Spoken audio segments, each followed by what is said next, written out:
It's great to welcome to the program today Cory Doctorow, who's the author of two new books, How to Destroy Surveillance Capitalism, also Attack Surface, the third installment in the New York Times bestselling Little Brothers series. Cory, so great to have you on today. It's my pleasure. Thank you for having me on. So to start with, we've talked about surveillance capitalism on the program before, but as someone who's really written a lot about this, how do you explain the concept to someone who may not be familiar with it?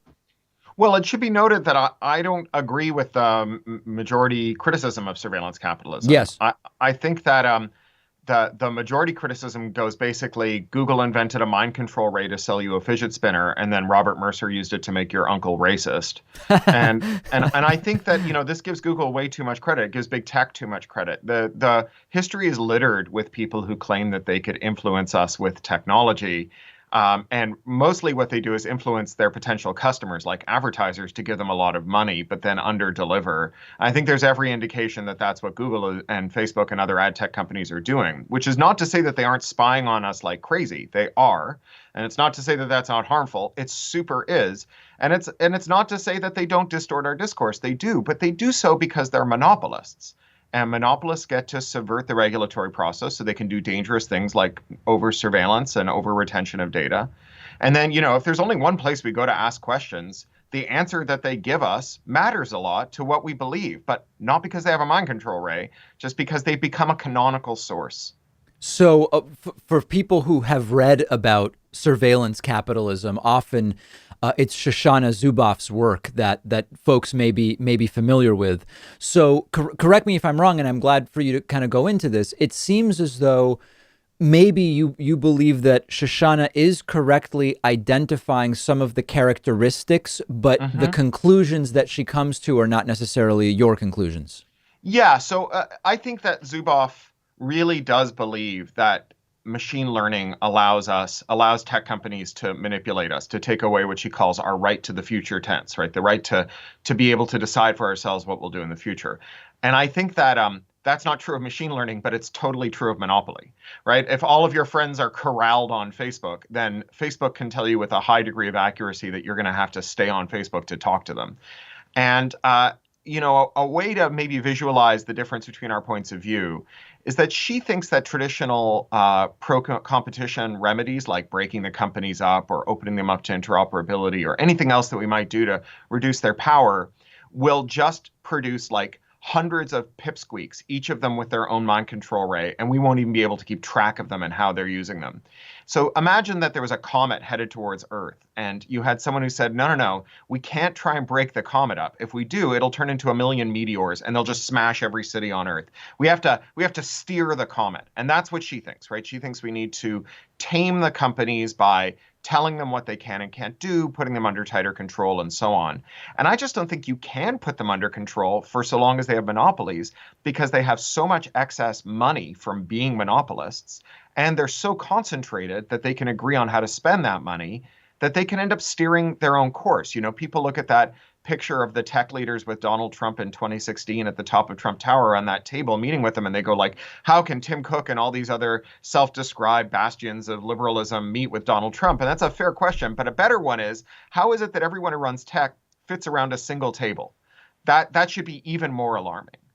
And so when you talk about how the monopoly aspect is a big piece of why the status quo is as it is, let's talk through what it would look like if that weren't the case, because I could imagine that if instead of Facebook, Google, Amazon, pick the five and say instead there's 10 in each instead of each of the five, I could imagine, well, if everybody is more spread out rather than on one platform, it's harder to be as accurately predictive about how people are going to be behaving online because you've only got a fraction of the data rather than a huge portion of it. At the same time, there's the money argument, which is if you have 50 players instead of 5, no one of them is going to be so well funded that maybe they can. So how much of it is the financial piece? How much of it is the sort of network effect of everybody being on a few platforms?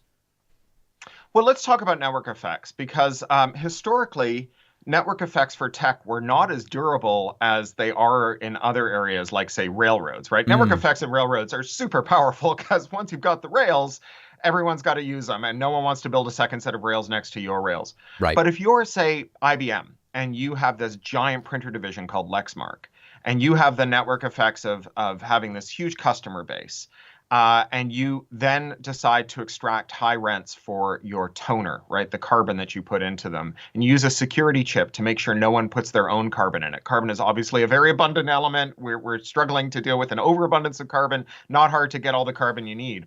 So along comes a little Taiwanese company called Static Controls, and they use the network effect like judo because they say, hey, look, IBM has created this huge market of people who bought subsidized printers. We can sell them cheap toner. They clone IBM's chip, right? They make an interoperable chip. And now they own Lexmark. They bought Lexmark from IBM.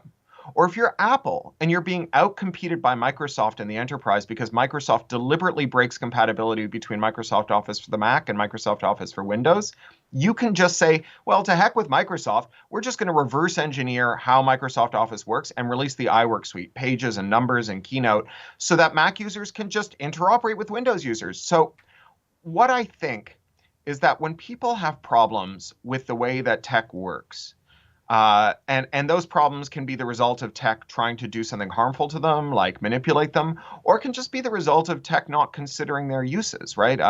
The technology that we've all encountered that assumes that you've always got a reliable internet connection has proved a lot less reliable than we hoped it would now that we're all stuck at home and sharing our internet with all of our neighbors all day long. You get to modify it, or you get to find someone to modify it, or someone identifies you as a market and modifies that tech so that it suits your needs and not the needs of the shareholders of the people who made it in the first place. And that in that world, the equilibrium we get is companies competing to see how happy they can make you, not companies competing to see how tightly they can control your actions in the future so that you're stuck with them.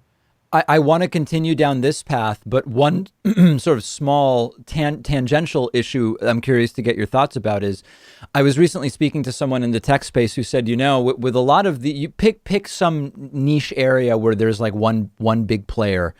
If you were to all of a sudden get 10 players in that same space, in all likelihood, they'd all be using Amazon Web Services. And so Jeff Bezos basically could still flip one switch and shut all 10 of them down. That's a very practical concern, but it's a real one, isn't it? It certainly is. And that's why, traditional anti-monopoly remedies include something called structural separation, which was in the congressional report that was released this week as well. And structural separation starts with things like railroads being banned from owning coal companies or freight companies, where they own the people that they haul freight for, or they own businesses that compete with the people that they haul freight for. And you could imagine a structural separation regime for Amazon where they say you can be a platform or you can use the platform. But you can't compete with the users of the platform if you own the platform. That's like the casino boss coming down and gambling at the table opposite you. And the croupier knows that if the casino boss loses, the croupier loses their job too, right? We want a level playing field there. And I want to stress that there's like a little nuance here, because although I think the monopolies that tech has created are the same mediocre, sociopathic bullying tactics that we saw with coal and that we saw with electricity and that we see today with like beer and with logistics and so many other industries that have become super concentrated. Pro wrestling is down to one league, right? That there is one way in which tech is very different, and it is this compatibility idea. That making a pro wrestling league that can interact with other pro wrestling leagues seamlessly is hard. Making a version of Office for the Mac that can read and write Office for Windows turned out to be pretty straightforward. And the history of technology is filled with these companies that had dominance, like Amazon, and saw that dominance taken away from them because of interoperators, because of competitive compatibility, making new things that plug into old things, even though the people who made those old things don't want you to, and you're eating their lunch by doing so.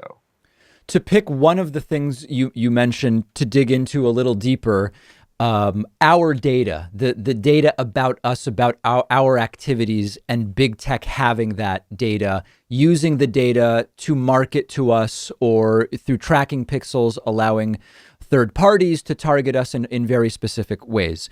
There's a panoply of ideas about how and why this is bad. Can Sure. you focus in on, again, with your background in writing science fiction as well and having no shortage of connection to dystopian futures and near futures and so on, what are the real concerns there about big tech having our data? Which ones maybe are overblown in your mind? So I want to dig into this, but it is like a technical and complicated issue. So I'm just going to give you like a top line here. Yeah. When we release data or when we harvest data and hold it and think about the risk of it being released non-consensually, like it leaking or being hacked from us or what have you, we try to anticipate the risks from that data being released. And when we give data to companies, we try to anticipate those risks. What could they do with X and Y and Z? X and Y and Z on their own aren't a big deal. So the NHS in the UK, where I used to live, did a controlled data release of prescribing data, longitudinal prescribing data, which is a super useful thing to have. So they gave each patient a random identifier, and then they said which doctor prescribed which meds to that person on what day at which hospital. And we could see through that data set, you could see, like, is there a risk if your doctor puts you on statins that you'll then have to go on tricyclic antidepressants or something, stuff like that, that is hard to see in individual cases or in studies, but the data might reveal. So that felt like a safe bet. If you asked me to review that data release, I would have said, I can't see any real risk in this release. But then a taxi company had a breach. And that taxi company was widely used by patients who went to hospitals for prescriptions. And so now you can see the person who went from David Pakman's house to this hospital to get these tricyclic antidepressants or hormones that are given to people who are undergoing gender transition or some other very sensitive prescribing data, that correlates exactly with David going back and forth to the hospital. So in order to understand the risks of a data harvesting, a data release, or giving your data to someone, you have to be able to anticipate all the other data that might be collected and released in the future. That's a very hard thing to be able to understand. And so the risk is effectively infinite, right? It is an unquantifiable risk that happens when we gather and create large data sets. And the lesson of history is that if you collect data, it will probably breach. And if you retain it long enough, it will absolutely breach. I mean, the thing I always tell firms when they ask me about this is if the NSA couldn't stop Snowden from leaking their documents, Right. what makes you think that you're going to be able to stop someone from leaking your documents? When you think about everything under consumer marketing, where you have a debate as to, it's creepy how targeted ads are to me, and the other side being, aren't you better off if you're going to see ads either way? Wouldn't you rather them be more relevant? Is that not even the right question to be asking when it comes to the data stuff? Well, thankfully, we've got a really easy way to answer that, which is comes from competitive compatibility. It's called ad blocking, right? So the ad blocking is used most aggressively by users who encounter the most aggressive behavioral advertising. That is to say, the most customized advertising. That is the greatest trigger of ad block. 1 in 4 web users uses ad block. Doc Searls calls it the largest consumer boycott in history. That number is going up. Browsers are integrating it by default. And so if your question is like, do people not mind personalized advertising? The answer is pretty clearly no. People don't like personalized advertising. They find it creepy. What's more, speaking as someone who owns a web publishing business, behavioral advertising doesn't deliver very good value to publishers. So first Is of that all, right? oh yeah, well, so the ad tech companies take a tax of up to 50% on every dollar that behavioral advertising brings in. Depending on what kind of vertical you publish in, a quarter or half or even more of your users might not see those behavioral ads because they have tracker blockers. And then finally, we have an alternative, right? So the premise of behavioral advertising is that the best way to predict whether an ad will work is to analyze the person you're showing the ad to. But there's another way to predict it, which is to analyze the thing that they're looking at. And that's called a contextual ad.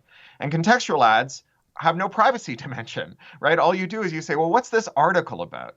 That article is highly likely to be a thing that the person who's reading the article is about. So let's see if there are any ads in inventory that are about the same thing as the article, and put the ad alongside the article. And there's a Dutch national broadcaster that did this. They not only saw 80% year-on-year growth, so I was thinking 62% the first month and 79% the second month of it, but the growth that they saw in click through was also increased by the fact that they didn't pay half the money to an ad tech company that sat in the middle. So I think that we have alternatives for advertising. Advertising's always been really important to the free press. I mean, the historic story of the small town newspaper has always been that people want to see sports scores, and the local washing machine company wants to sell white goods. And so the newspaper family takes the ads for the washing machines and shows them to people who want to see sports scores. And out of a sense of civic duty, pays someone to go sit in City Hall and take notes on the school board meetings, and publishes that as the kind of the vegetables that go along with the dessert of the sports scores.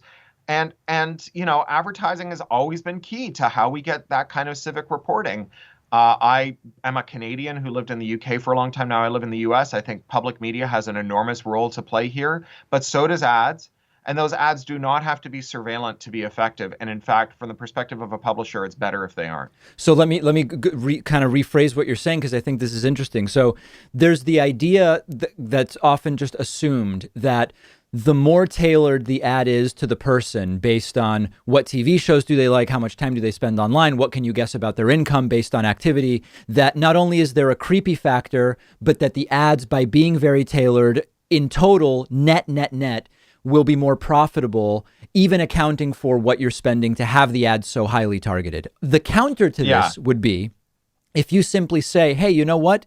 Without knowing anything about individuals, if you put ads for solar panels on articles about electric vehicles, you're going to get a pretty good result, or better than average result. You're not spending money on the hyper targeting, and your net revenue will be better.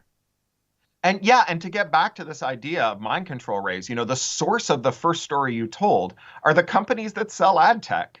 Right. And so they're not a great source for this stuff. I mean, one of the problems I find with the surveillance capitalism story is it starts from a bunch of really true facts, like tech lies all the time. Facebook claimed that they wouldn't merge the Instagram and WhatsApp backends with its own backend when they bought them. They lied and they did it. Google told us that its cars that did Street View wouldn't gather data from our Wi-Fi networks. They lied and they did it. And so these people are like, look at these liars in tech.